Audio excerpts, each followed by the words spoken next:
This video is part 2 in a 2-part series. You can watch part 1 by clicking the link on the top right of your screen.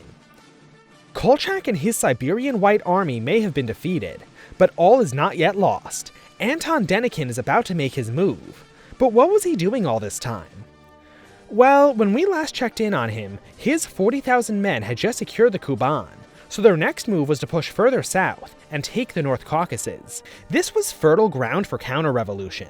In fact, the Red forces in the area were already stretched thin by the local Cossacks and other nationalist groups. So even though the Reds had more than 3 times as many troops as Denikin, he totally annihilated them. Out of the 150,000 Red Army soldiers in the region, the Whites took 50,000 prisoners, while the rest either deserted or were killed. This was the most serious defeat the Red Army would suffer in the entire war. A key reason for Denikin's success was his superior Cossack cavalry, something which the Reds couldn't deal with, as they had practically no cavalry themselves. You see, the Communists were ideologically opposed to mounted troops. They thought it was old-fashioned and aristocratic, preferring industrial warfare fought with artillery, machine guns, and airplanes. That was unfortunate, since relatively small armies fighting along massive front lines made the Russian Civil War the ideal environment for mounted troops. Eventually, the Reds would realize their mistake and raise cavalry of their own, but it would take time for them to come online, so until then, the Bolsheviks would have to rely on their conscripted infantry.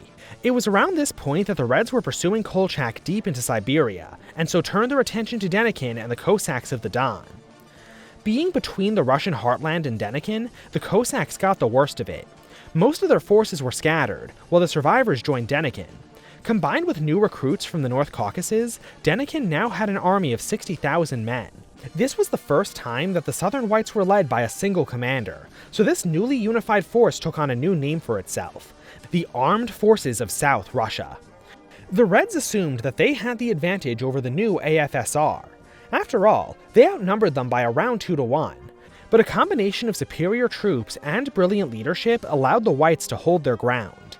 This bought them the time they needed to get supplies from the Allies, who had noticed the AFSR's success and committed to supplying them with everything they needed to launch another offensive.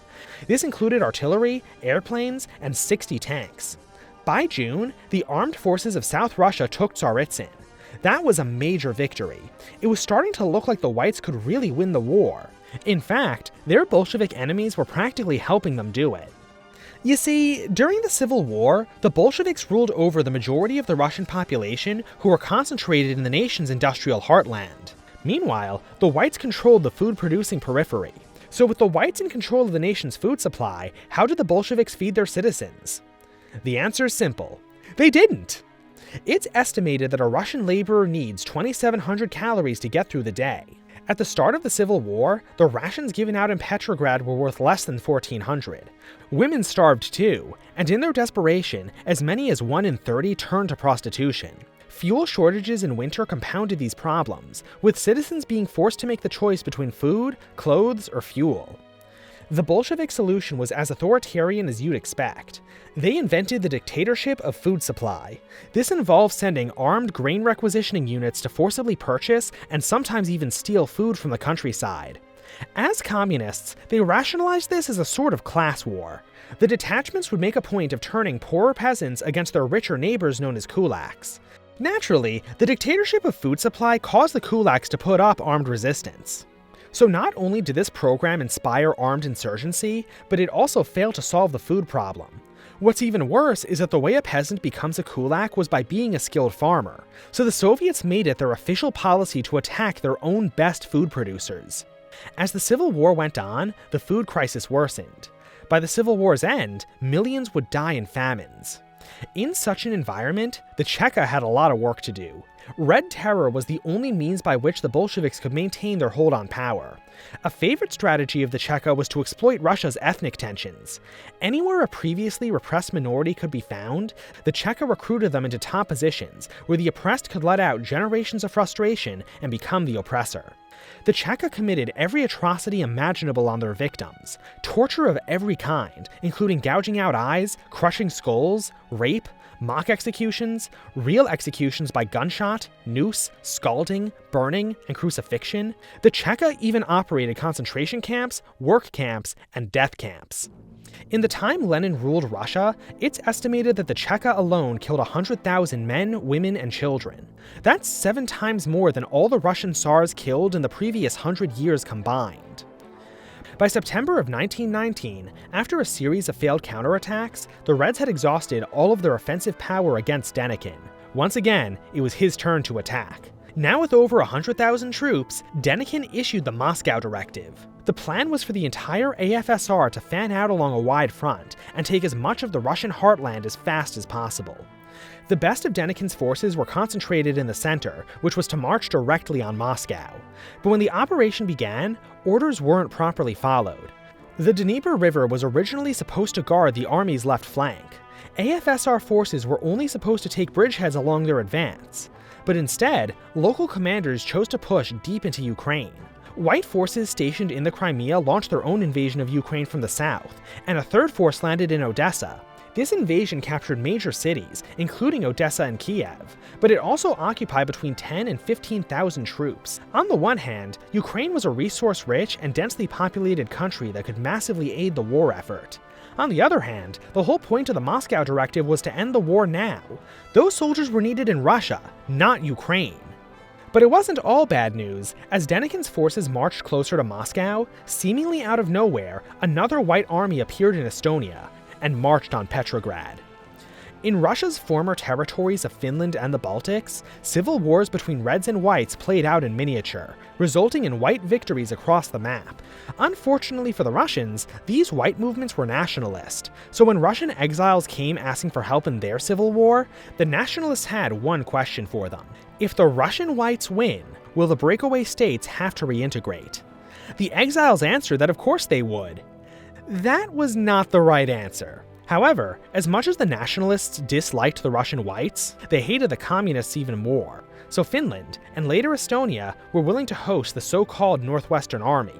Leading this force of 17,000 exiles was General Yudenich, a hero of the First World War. This force was well supplied by the Allies, with the British even giving them 6 tanks.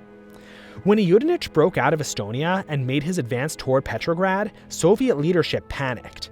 Denikin was crushing them in the south, and now Petrograd, the heart of the revolution, was under attack.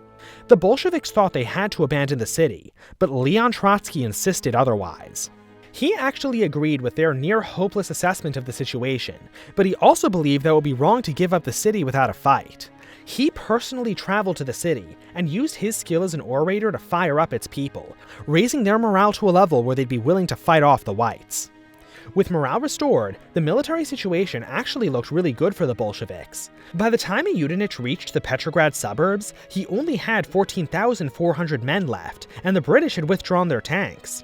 Meanwhile, the Reds had over 70,000 troops. So after a failed assault against the city, Yudenich found himself at risk of getting encircled. So the Northwestern Army retreated back into Estonia, where officials there disarmed him. The Northwestern Army may have been a failure, but Denikin was in no position to complain about it. He needed all the help he could get. When the Moscow Directive was first issued, one of Denikin's top generals, Wrangel, voiced his objections. Wrangel argued that an offensive toward Moscow would be suicidal.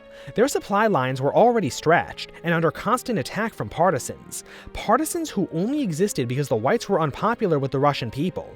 Russia wanted land reform. The Bolsheviks had already promised it to them, but it also came with much less popular reforms like the dictatorship of food supply. So Wrangel believed that if the whites only declared themselves in favor of land reform, the Russian people would flock to their cause. But Denikin, like all the other white leaders, refused to acknowledge the political aspect of the conflict. Wrangel was probably the only white leader who took it seriously. The AFSR had been led by great military commanders from the start, but what set Wrangel apart was that he was their only commander who prevented his men from looting liberated territories. Meanwhile, the other white generals looted at will, and their men followed that example. Sometimes, the generals themselves would host pogroms. If the locals were unwilling to flee into the hands of the Bolsheviks, they joined Makhno's anarchist Black Army, who were in an alliance with the Bolsheviks to stop Denikin. They were responsible for some of the worst damage to his supply lines. One white general, CallMeEzekiel, was particularly egregious. He was one of their best commanders, but also an alcoholic, enthusiastic looter, and his headquarters was always full of women, which outraged his subordinates. But he probably couldn't hear them over all the orgies he was hosting. But, in spite of all these very real problems, Denikin had to launch the offensive. Everything Wrangel said was true, but there just wasn't any time to reform the army. Every day, the Bolsheviks were getting stronger, and Wrangel's reforms would not have been enough to offset the Bolsheviks' increasing strength. And so, just like happened to Kolchak, with supply lines overextended and chaos in the rear, the AFSR's offensive capabilities were exhausted 205 miles south of Moscow. The Reds counterattacked with their new elite cavalry, closing in around Denikin's flanks. To prevent encirclement, the central thrust toward Moscow pulled back. A long retreat to the Caucasus followed. By December, the Whites lost Kiev, and in January of 1920, they lost Tsaritsyn. Denikin was right back where he started in the Don and the Kuban. In February, he managed to launch a briefly successful counterattack, but all that did was delay the inevitable. So with overwhelming Red forces coming in against them, the White Army retreated to the Crimean Peninsula, and its commanders fell to political infighting. But the Bolsheviks didn't have a Black Sea fleet yet, so the White Army in Crimea could hold the peninsula for quite some time. And, while demoralized, they still numbered over 30,000 men. But for our purposes, the Russian Civil War was basically over. So don't forget to like this video, leave a comment, subscribe to the channel, and hit the notification bell. And if you'd like to help us make more videos like this one, support us through Patreon, Subscribestar, becoming a channel member, and PayPal, links to all of which can be found below. Up next, one white general still isn't totally convinced that the war is lost, so we're going to talk about his efforts in the last great effort to save Russia from communism, led by a man who always served with honor. I'll see you then.